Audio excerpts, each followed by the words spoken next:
Welcome all of you, सभी का स्वागत है फिर से मेरी क्लास में। मैं अक्षय अग्रवाल आपको लगातार लेक्चर्स प्रोवाइड कर रहा हूं। टीजीटी, पीजीटी, एलटी और भी कॉम्पिटिटिव एग्जाम्स जो कॉमर्स और इकोनॉमिक्स के सिलेबस पर आधारित है। मैंने 2 प्रैक्टिस सेट पूरे करा दिए थे। तीसरे प्रैक्टिस सेट का 25 क्वेश्चन मैं आपको पिछले लेक्चर में डिलीवर कर चुका हूं। अब हम लोग जल्दी से बढ़ते हैं प्रैक्टिस सेट 3 के अगले 25 क्वेश्चंस पर। जैसे हम लोग पहले करते आए हैं, कम समय में और ज्यादा से ज्यादा एक्सप्लेनेशन और रिलेटेड क्वेश्चंस के साथ। आप में से बहुत सारे लोगों का मैसेज मुझको मिला और सब्सक्राइब किया बहुत लोगों ने, इसके लिए बहुत बहुत धन्यवाद। हम लोग बढ़ते हैं आज के आगे क्वेश्चंस पर। देखिए, आज का पहला क्वेश्चन है, function of management it involves developing an organizational structure and allocating human resource to ensure the accomplishment of objective. देखने में बहुत सिंपल सा क्वेश्चन लग रहा है, लेकिन जब ऐसे क्वेश्चंस आते हैं और आए हुए हैं, ये बड़ा कंफ्यूज करते हैं। Function of management, organizational structure, allocation of human resource, accomplishment of objective. देखिए, डिसीजन मेकिंग ये नहीं है, डायरेक्टिंग भी नहीं है, ये है ऑर्गेनाइजिंग, डेलीगेशन ऑर्गेनाइजिंग का ही एक पार्ट है। ऑर्गेनाइजिंग में ही पूरे ऑर्गेनाइजेशन का एक फ्रेमवर्क, ढांचा या स्ट्रक्चर डिजाइन किया जाता है और ह्यूमन रिसोर्स को प्रोवाइड करने के लिए उसमें पोस्ट क्रिएट की जाती हैं ताकि हम अपने ऑर्गेनाइजेशन के ऑब्जेक्टिव को प्रॉपरली अचीव कर सकें। तो इसका सही आंसर है ऑर्गेनाइजिंग। अगले प्रश्न पर बढ़ते हैं। वर्किंग कैपिटल रेशियो किस प्रकार का रेशियो है? सॉल्वेंसी, प्रॉफिटेबिलिटी, लिक्विडिटी या एक्टिविटी रेशियो? देखिए, वर्किंग कैपिटल रेशियो को लेके अक्सर एक बहुत बड़ा कंफ्यूजन होता है। हम इसको वर्किंग कैपिटल टर्नओवर रेशियो से कंफ्यूज हो जाते हैं, जो कि एक एक्टिविटी रेशियो होता है। प्रॉफिटेबिलिटी रेशियो तो gross profit, net profit, operating profit ratio होते हैं, ये भी नहीं है। Working capital ratio current ratio का ही दूसरा नाम है। करेंट रेशियो को ही वर्किंग कैपिटल रेशियो के नाम से भी जाना जाता है। Working capital ratio liquidity ratio का एक रूप है, तो इसका सही आंसर है हमारा liquidity ratio. Solvency ratio, long term solvency, debt equity ratio वगैरह उसमें आता है। ये आपको ध्यान रखना है कि वर्किंग कैपिटल रेशियो ही करेंट रेशियो कहलाता है, जो कि एक लिक्विडिटी रेशियो है। अगले प्रश्न पर बढ़ते हैं। प्रॉपर्टी, प्लांट और इक्विपमेंट से डील करने वाला अकाउंटिंग स्टैंडर्ड कौन सा है? ये आपने याद जरूर किया होगा, पिछले बहुत सारे लेक्चर्स में हमने AS 3, 6 ये सब डिसाइड हम लोगों ने उसमें डिस्कस किया है। AS 10 जो है वो प्रॉपर्टी, प्लांट और इक्विपमेंट से डील करता है। तैयार आपको सारे अकाउंटिंग स्टैंडर्ड करने हैं। इसके बाद है माइनर की पोजीशन क्या होती है लिमिटेड लायबिलिटी में? देखिए, ये तो ऑब्वियस है कि वो पार्टनर नहीं बन सकता। जो नॉर्मल जनरल पार्टनरशिप होती है, पार्टनरशिप एक्ट 1932 में लिखा है कि आप माइनर को पार्टनर नहीं बना सकते, लेकिन आप चाहें तो उसको प्रॉफिट में शामिल कर सकते हैं। लेकिन LLP में ऐसा नहीं होता, क्योंकि LLP एक बॉडी कॉर्पोरेट है, कैनॉट बिकम अ पार्टनर।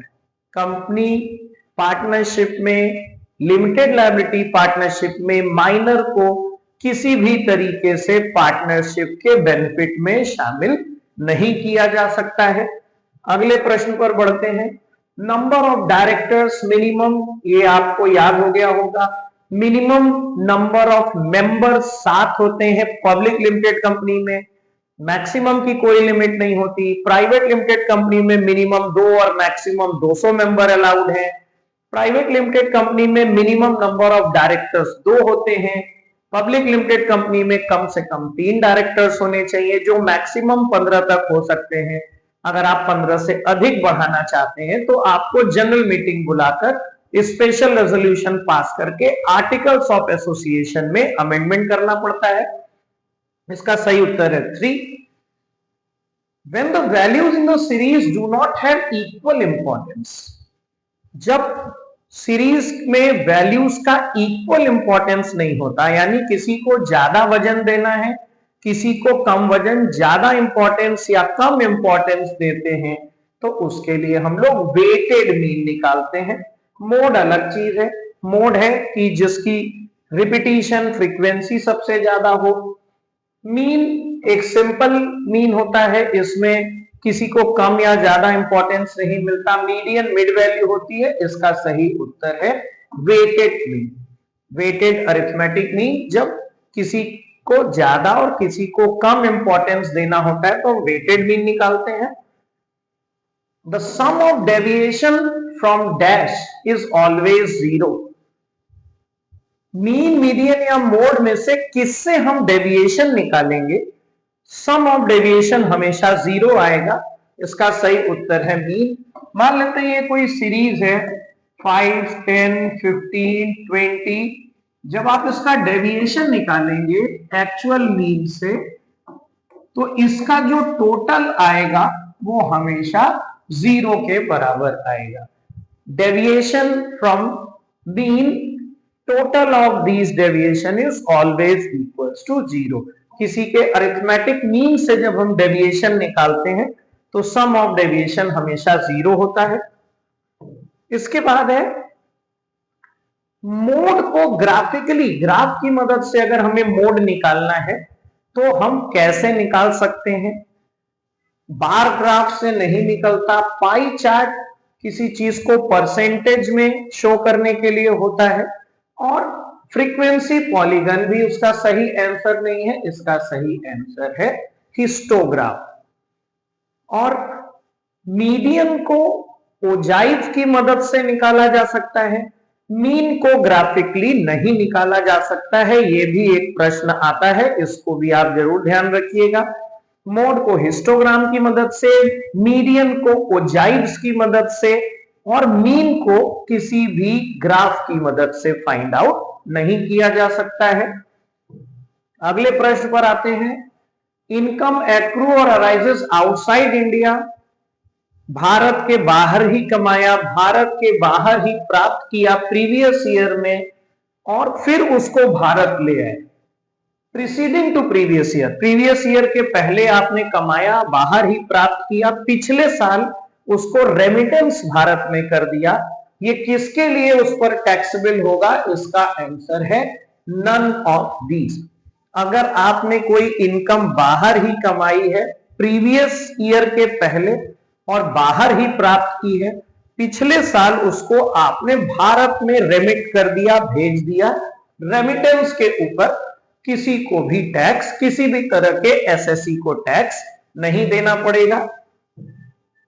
इसके बाद है दो स्टेटमेंट हैं, आपको बताना है क्या दोनों सही हैं, दोनों गलत है, या पहला सही है दूसरा गलत है। इस तरीके से education cess is leviable in case of, देखिए पहली चीज तो education cess of health and education cess हो गया है, जो कि फिलहाल 4% है।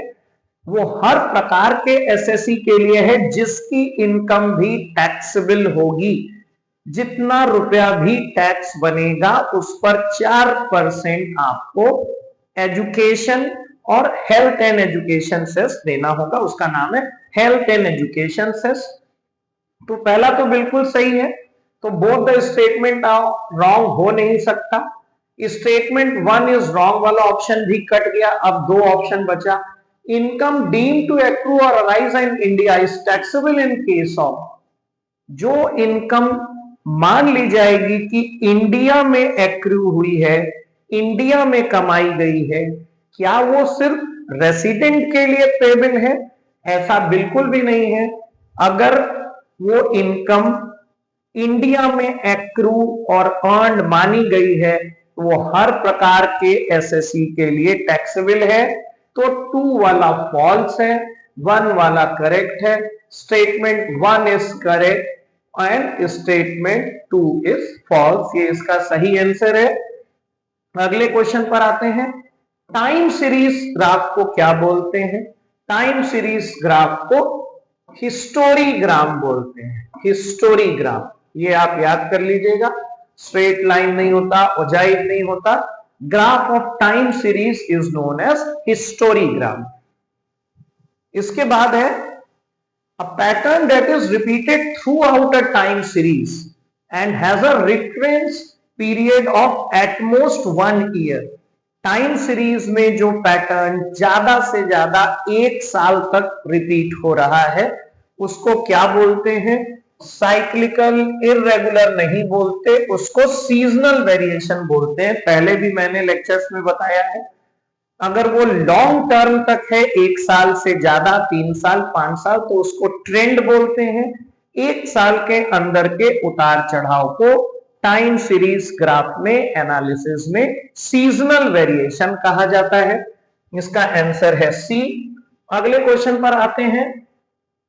Cost volume profit CVP analysis हमें क्या बताता है? सीवीसी एनालिसिस कॉस्ट को किस कैटेगरी में बांट के देखता है? डायरेक्ट और इनडायरेक्ट नहीं, ये हमारा नॉर्मल फाइनेंशियल अकाउंटिंग में होता है कि कौन सी कॉस्ट डायरेक्ट है या इनडायरेक्ट है। इससे कॉस्ट वॉल्यूम प्रॉफिट एनालिसिस पर फर्क नहीं पड़ता। कॉस्ट इंक्रीज हो रही है कि डिक्रीज हो रही है, इससे भी सीवीपी एनालिसिस पे फर्क नहीं पड़ता। स्टैंडर्ड कॉस्ट और एक्चुअल कॉस्ट स्टैंडर्ड कॉस्टिंग में नापी जाती है। कॉस्ट वॉल्यूम प्रॉफिट को मतलब है कि वो फिक्स्ड कॉस्ट है या वेरिएबल कॉस्ट है।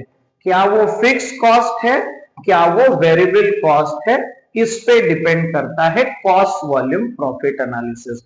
वेरिएबल है या स्थिर लागत है, फिक्स्ड है। अगले प्रश्न पर आते हैं। At the level of volume exceeds the break even point. देखिए, ब्रेक इवन पॉइंट पर जो हमारा वॉल्यूम ऑफ सेल्स होता है वो टोटल कॉस्ट के बराबर होता है। Level of volume exceeds the break even point. Break even point के बाद की क्या स्थिति होगी? कंट्रीब्यूशन मार्जिन रेशियो इंक्रीज करेगा। Total contribution margin exceeds total fix cost. Total fix cost per unit will remain constant. Total fixed cost per unit यानी average fixed cost कभी constant नहीं होती। Total contribution margin will turn from negative to positive, ये भी नहीं होगा। इसका सही उत्तर है total contribution margin exceeds the total fixed cost.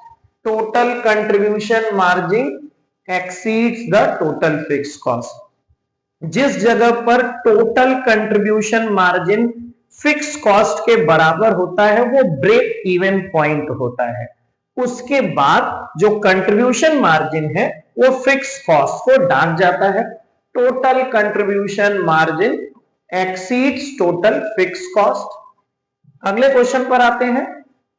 Compute break even point in units. देखिए, ब्रेक इवन पॉइंट का फॉर्मूला हमने पहले भी बताया है, ये है total fixed cost upon contribution per unit. Contribution को कंट्रीब्यूशन मार्जिन भी बोलते हैं। तो total fixed cost divided by contribution per unit.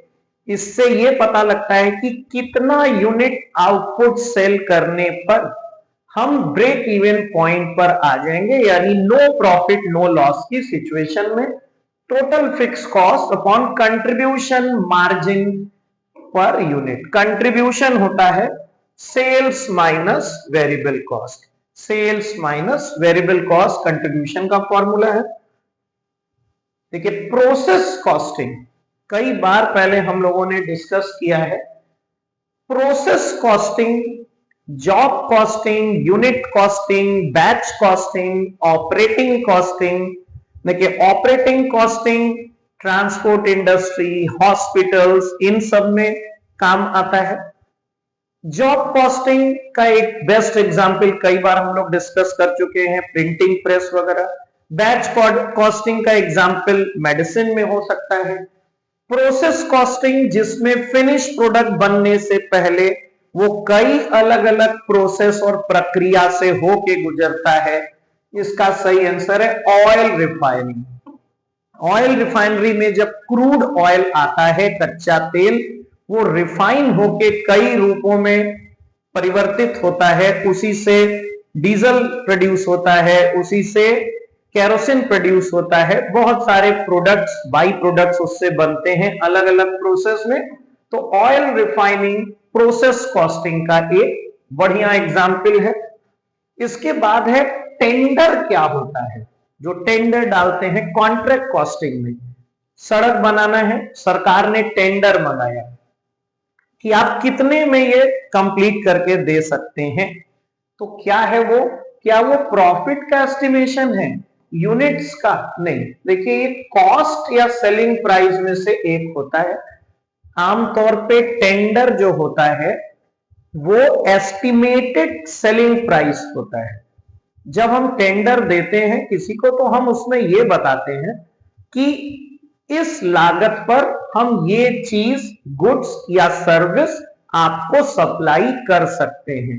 पहले हम अपनी कॉस्ट कैलकुलेट करते हैं, फिर उस पर एक जो भी अलाउएबल मार्जिन है वो ऐड करके एस्टिमेटेड सप्लाई प्राइस या सेलिंग प्राइस बताते हैं। तो tender is an estimation of selling price या सप्लाई प्राइस। ये कॉन्ट्रैक्ट कॉस्टिंग का क्वेश्चन है। इसके बाद है सेल्स में से ग्रॉस प्रॉफिट घटाने के बाद क्या आता है। देखिए, आपने पढ़ा है ग्रॉस प्रॉफिट का फॉर्मूला, सेल्स यानी कि net sales minus cost of goods sold. Gross profit आता है net sales minus cost of goods sold, और सेल्स में से ग्रॉस प्रॉफिट घटाने पर आएगा कॉस्ट ऑफ गुड्स सोल्ड। तो इसका सही आंसर है कॉस्ट ऑफ गुड्स सोल्ड। इसका फॉर्मूला होता है opening inventory and net purchases and direct expenses less closing inventory, cost of goods sold आता है। अगला क्वेश्चन है वेयर हाउस रेंट, गोदाम का किराया किस प्रकार की कॉस्ट है? प्राइम कॉस्ट बिल्कुल नहीं है। प्राइम कॉस्ट में आता है direct material, direct labour, direct expense. Prime cost में जब फैक्ट्री ओवरहेड जोड़ दिया जाता है, फैक्ट्री उपव्यय जिसको वर्क्स ओवरहेड भी बोलते हैं, तो वो फैक्ट्री कॉस्ट या वर्क्स कॉस्ट में कंट्रीब्यूट हो जाता, इंक्लूड हो जाता है। उसके बाद है प्रोडक्शन कॉस्ट। प्रोडक्शन से रिलेटेड ये बिल्कुल नहीं है, इसको डिस्ट्रीब्यूशन कॉस्ट में शामिल करते हैं। Direct material, direct labour, direct expense जोड़ने पर प्राइम कॉस्ट, फिर फैक्ट्री ओवरहेड जोड़ने पर फैक्ट्री कॉस्ट जिसको वर्क्स कॉस्ट भी बोलते हैं। और वेयर हाउस रेंट जो होता है वो ऑफिस एडमिनिस्ट्रेशन एक्सपेंसेस में भी नहीं आता, वो डिस्ट्रीब्यूशन एक्सपेंसेस में शामिल होता है। इसका सही आंसर है डिस्ट्रीब्यूशन एक्सपेंसेस। इसके बाद है प्रॉफिट वॉल्यूम रेशियो। क्या चीज इंडिकेट करता है? जो कॉस्ट वॉल्यूम प्रॉफिट एनालिसिस है उसमें पीवी रेशियो क्या इंडिकेट करता है? पीवी रेशियो का एक फॉर्मूला ये भी है, contribution upon sales into 100। Contribution होता है सेल्स माइनस वेरिएबल कॉस्ट। और भी इसके फॉर्मूले हैं, change in profit upon change in sales. ये इंडिकेट क्या करता है? वॉल्यूम ऑफ सेल्स नहीं, कॉस्ट से इसको मतलब नहीं है, वॉल्यूम ऑफ प्रॉफिट ये इंडिकेट करता है वॉल्यूम ऑफ प्रॉफिट को। कंट्रीब्यूशन अपॉन सेल्स इनटू 100 या change in profit upon change in sales into 100, ये वॉल्यूम ऑफ प्रॉफिट को इंडिकेट करता है। अगले प्रश्न पर जल्दी से, एक्सपेंडिचर ऑन एडवर्टाइजमेंट। देखिए बहुत ही सिंपल सा है, एडवर्टाइजमेंट पर किया गया खर्च क्या है? कभी कभी कंफ्यूजन होता है कि क्या ये कैपिटल एक्सपेंडिचर है, डिफर्ड रेवेन्यू? बिल्कुल नहीं। अगर सिर्फ एडवर्टाइजमेंट लिखा है तो ये रेवेन्यू एक्सपेंडिचर है। अगर लिखा होता heavy advertisement expenditure, expenditure to introduce a new product, advertisement to introduce a new product, तो वो डिफर्ड रेवेन्यू हो सकता है। कैपिटल एक्सपेंडिचर में एसेट इनहैंस होती है, ऐसा यहां पर कुछ भी नहीं हो रहा है, ये साधारण तौर पे रेवेन्यू एक्सपेंडिचर है। अगले क्वेश्चन पर आते हैं, पॉपुलेशन ऑफ द वर्ल्ड 2022 के अंत तक दुनिया की ऑफिशियली अनाउंस पॉपुलेशन क्या थी? इसका सही उत्तर है 8 बिलियन, 800 करोड़ व्यक्ति दुनिया में 2022 नवंबर के अंत तक डिक्लेयर किए गए थे। अगला क्वेश्चन है, urge, drive, desire focuses a human being to take action is regarded as. आपकी अर्ज, आपकी ड्राइव, डिजायर जो एक्शन लेने के लिए आपको मोटिवेट करती है वो क्या होता है? लीडरशिप, दूसरों को प्रभावित करने की कला है, कोऑपरेशन सहयोग होता है, कोऑर्डिनेशन आपस में तालमेल बैठाना होता है। इसका सही उत्तर है अभिप्रेरणा, मोटिवेशन, जो आपको किसी कार्य को करने के लिए प्रेरित करती है। इसके बाद है वेड एनालिसिस, पहले भी बताया है, वाइटल, एसेंशियल और डिजायरेबल। ये इन्वेंट्री कंट्रोल, इन्वेंट्री मैनेजमेंट का एक हिस्सा है। वाइटल मतलब जिसके बिना कुछ देर भी प्रोडक्शन का काम नहीं चल सकता। एसेंशियल मतलब जिनका होना अनिवार्य है लेकिन कुछ समय तक काम चल सकता है। और डिजायरेबल मतलब जिनसे प्रोडक्शन तो तुरंत नहीं रुकेगा लेकिन जिससे कार्य करने में रुकावट आ सकती है। ये इन्वेंट्री कंट्रोल या इन्वेंट्री मैनेजमेंट का हिस्सा है। अब आज के आखिरी क्वेश्चन पर, इसमें से कौन मनी मार्केट का इंस्ट्रूमेंट है? देखिए, money market is controlled by RBI.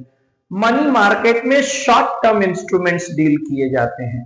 Commercial papers हो गए, सर्टिफिकेट ऑफ डिपॉजिट हो गया, ट्रेजरी बिल्स हो गई, ये सब मनी मार्केट के इंस्ट्रूमेंट हैं जो शॉर्ट टर्म इंस्ट्रूमेंट्स बोलते हैं, जिनकी मेच्योरिटी आमतौर पे साल भर के अंदर की होती है। इसको आरबीआई कंट्रोल करता है। इसका सही उत्तर है ट्रेजरी बिल। देखिए, प्रेफरेंस शेयर्स हो, इक्विटी शेयर्स हो, डिबेंचर्स हो, बॉन्ड्स हो, ये कैपिटल मार्केट के इंस्ट्रूमेंट बोले जाते हैं क्योंकि इनकी मेच्योरिटी पीरियड आमतौर पे बहुत लंबा होता है। कैपिटल मार्केट को आरबीआई नहीं गवर्न करता, कैपिटल मार्केट को सेबी रेगुलेट करता है। SEBI is the regulator of capital market.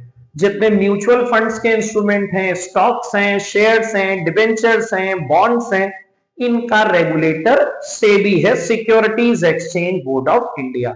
और money market short term instruments में डील करती है, जिसमें ट्रेजरी बिल भी एक इंस्ट्रूमेंट है। तो ट्रेजरी बिल इसमें से मनी मार्केट का इंस्ट्रूमेंट है।